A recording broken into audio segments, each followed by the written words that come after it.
A house divided against itself cannot stand. By Abraham Lincoln, June 16, 1858.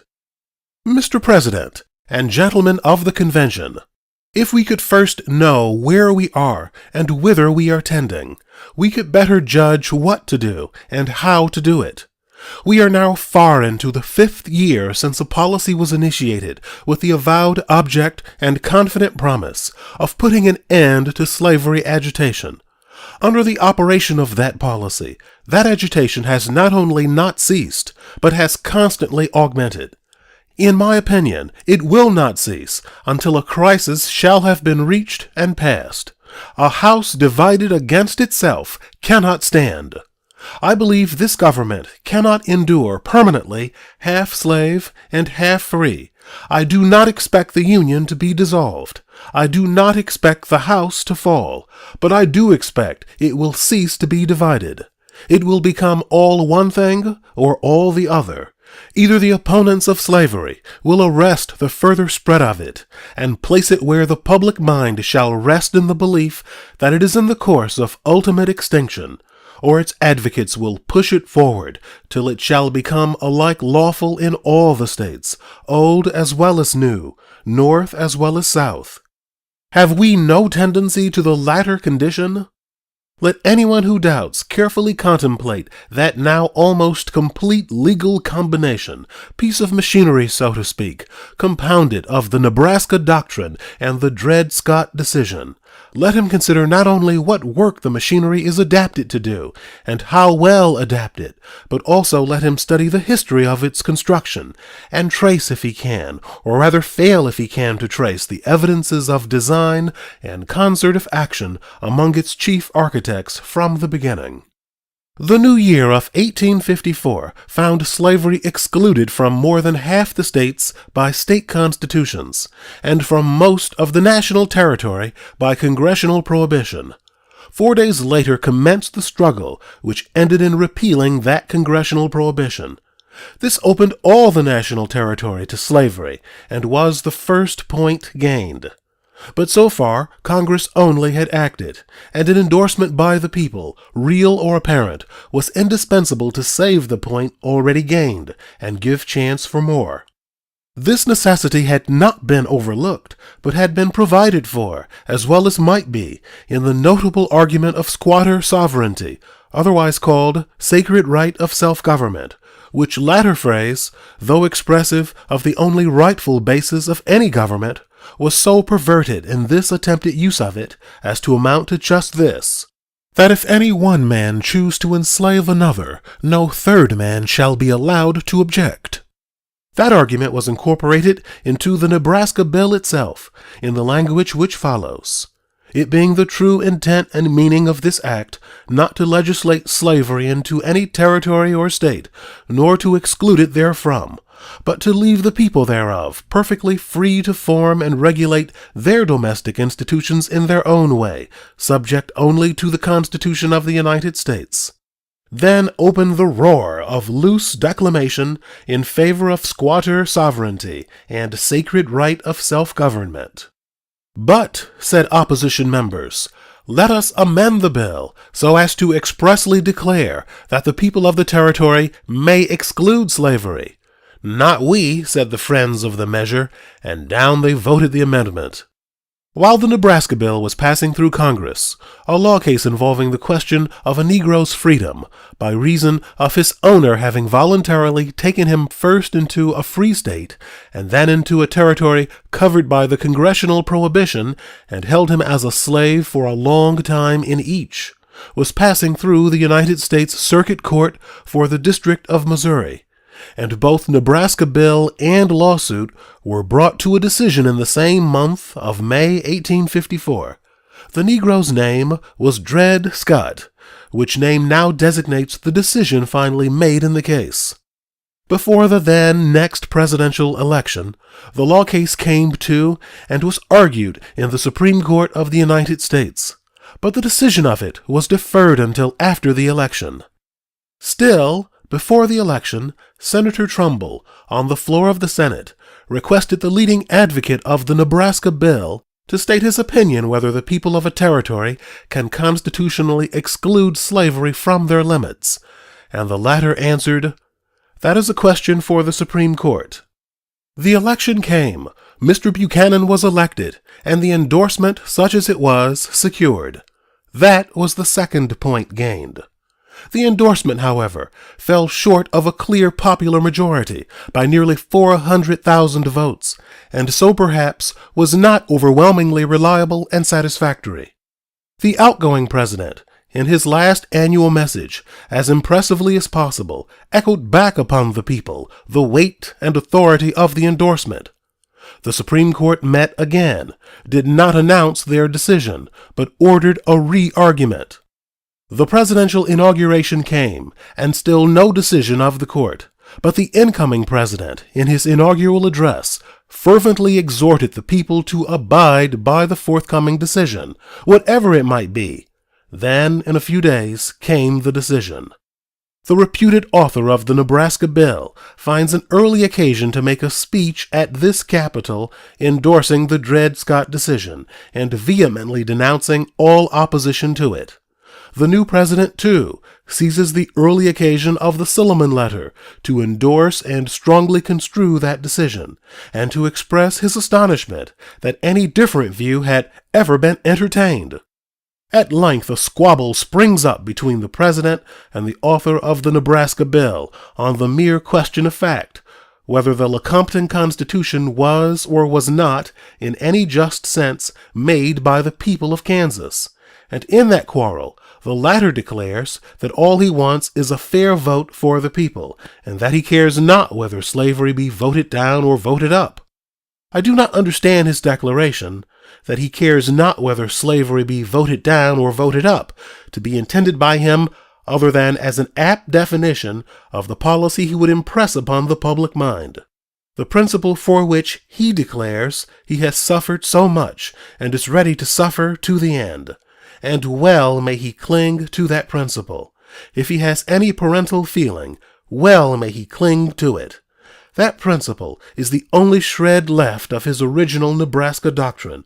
Under the Dred Scott decision, squatter sovereignty squatted out of existence, tumbled down like temporary scaffolding, like the mold at the foundry, served through one blast, and fell back into loose sand, helped to carry an election, and then was kicked to the winds.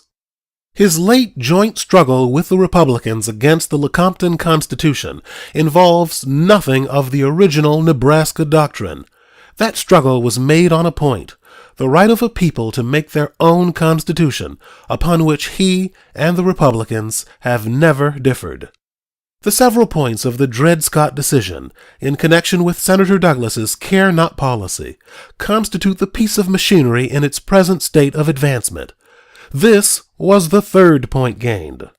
The working points of that machinery are, firstly, that no Negro slave, imported as such from Africa, and no descendant of such slave, can ever be a citizen of any state, in the sense of that term as used in the Constitution of the United States.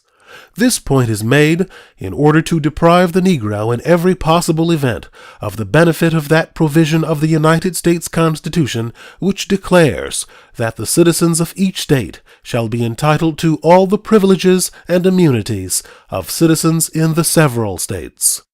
Secondly, that subject to the Constitution of the United States, neither Congress nor a territorial legislature can exclude slavery from any United States territory. This point is made in order that individual men may fill up the territories with slaves without danger of losing them as property, and thus enhance the chances of permanency to the institution through all the future. Thirdly, that whether the holding a Negro in actual slavery in a free state makes him free as against the holder, the United States courts will not decide, but will leave to be decided by the courts of any slave state the Negro may be forced into by the master. This point is made not to be pressed immediately, But if acquiesced in for a while, and apparently endorsed by the people at an election, then to sustain the logical conclusion that what Dred Scott's master might lawfully do with Dred Scott in the free state of Illinois, every other master may lawfully do with any other 1 or 1,000 slaves in Illinois or in any other free state. Auxiliary to all this, and working hand in hand with it, the Nebraska Doctrine, or what is left of it, is to educate and mold public opinion, at least Northern public opinion, not to care whether slavery is voted down or voted up. This shows exactly where we now are, and partially also whither we are tending. It will throw additional light on the latter to go back and run the mind over the string of historical facts already stated. Several things will now appear less dark and mysterious than they did when they were transpiring. The people were to be left perfectly free, subject only to the Constitution. What the Constitution had to do with it, outsiders could not then see. Plainly enough now, it was an exactly fitted niche for the Dred Scott decision to afterward come in and declare the perfect freedom of the people to be just no freedom at all. Why was the amendment expressly declaring the right of the people voted down? Plainly enough now, the adoption of it would have spoiled the niche for the Dred Scott decision. Why was the court decision held up? Why even a senator's individual opinion withheld till after the presidential election? Plainly enough now, the speaking out then would have damaged the perfectly free argument upon which the election was to be carried. Why the outgoing president's felicitation on the endorsement? Why the delay of a re-argument? Why the incoming president's advance exhortation in favor of the decision? These things look like the cautious patting and petting of a spirited horse, preparatory to mounting him, when it is dreaded that he may give the rider a fall. And why the hasty after-endorsement of the decision by the president and others? We cannot absolutely know that all these exact adaptations are the result of preconcert, but when we see a lot of framed timbers, different portions of which we know have been gotten out at different times and places and by different workmen, Stephen, Franklin, Roger, and James, for instance, and we see these timbers joined together, and see they exactly make the frame of a house or a mill, all the tenons and mortises exactly fitting, and all the lengths and proportions of the different pieces exactly adapted to their respective places, and not a piece too many or too few, not omitting even scaffolding, or if a single piece be lacking, we see the place in the frame exactly fitted and prepared yet to bring such piece in. In such a case, we find it impossible not to believe that Stephen and Franklin and Roger and James all understood one another from the beginning, and all worked upon a common plan or draft drawn up before the first blow was struck. It should not be overlooked that by the Nebraska Bill, the people of a state as well as territory were to be left perfectly free, subject only to the Constitution. Why mention a state?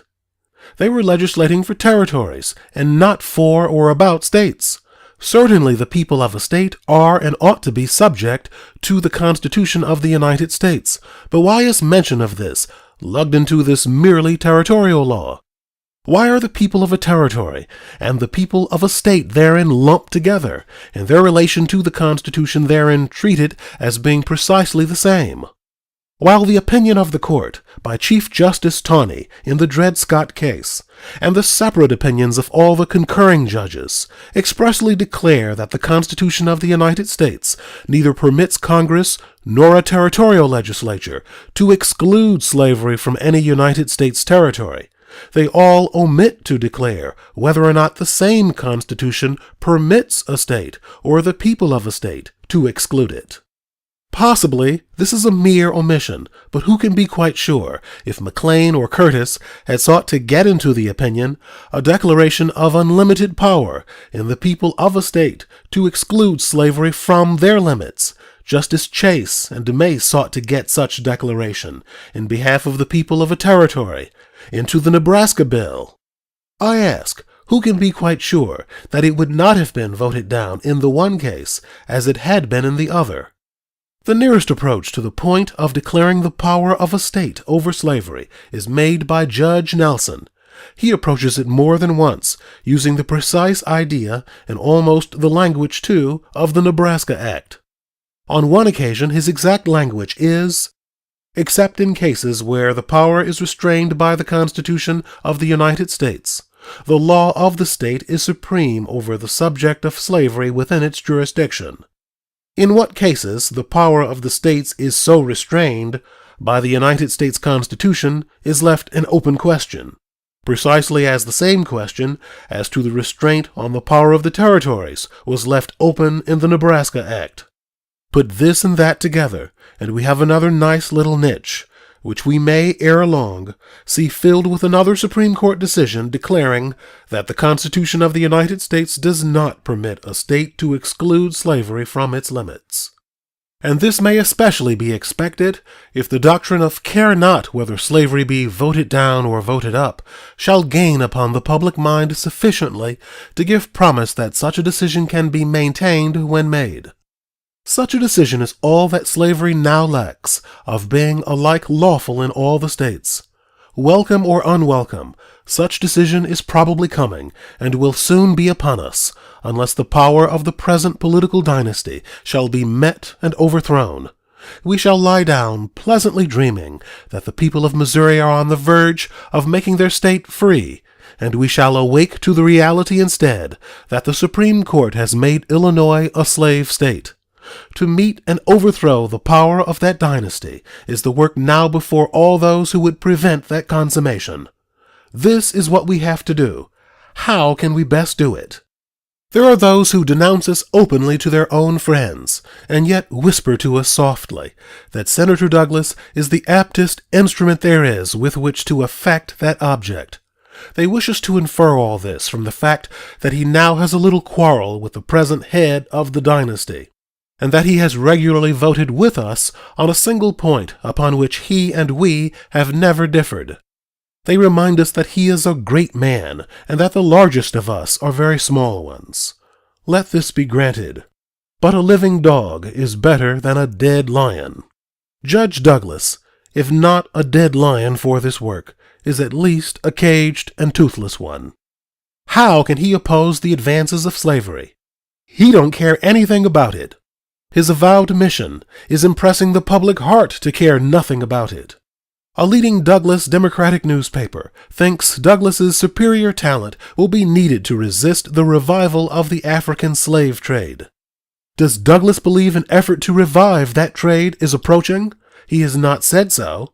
Does he really think so? But if it is, how can he resist it?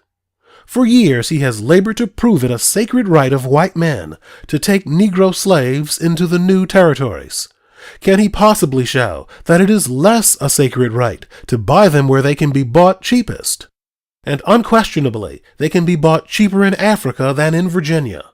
He has done all in his power to reduce the whole question of slavery to one of a mere right of property, and as such, how can he oppose the foreign slave trade?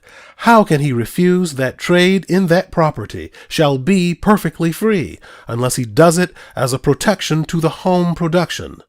And as the home producers will probably not ask the protection, he will be wholly without a ground of opposition. Senator Douglas holds, we know, that a man may rightfully be wiser today than he was yesterday, that he may rightfully change when he finds himself wrong. But can we, for that reason, run ahead and infer that he will make any particular change of which he himself has given no intimation? Can we safely base our action upon any such vague inference? Now, as ever, I wish not to misrepresent Judge Douglas's position, question his motives, or do aught that can be personally offensive to him. Whenever, if ever, he and we can come together on principle, so that our great cause may have assistance from his great ability, I hope to have interposed no adventitious obstacle. But clearly he is not now with us. He does not pretend to be. He does not promise ever to be. Our cause, then, must be entrusted to and conducted by its own undoubted friends. Those whose hands are free, whose hearts are in the work, who do care for the result. 2 years ago, the Republicans of the nation mustered over 1,300,000 strong. We did this under the single impulse of resistance to a common danger, with every external circumstance against us. Of strange, discordant, and even hostile elements, we gathered from the four winds, and formed and fought the battle through, under the constant hot fire of a disciplined, proud, and pampered enemy. Did we brave all then to falter now? Now, when that same enemy is wavering, dissevered, and belligerent? The result is not doubtful. We shall not fail. If we stand firm, we shall not fail. Wise counsels may accelerate, or mistakes delay it, but sooner or later, the victory is sure to come.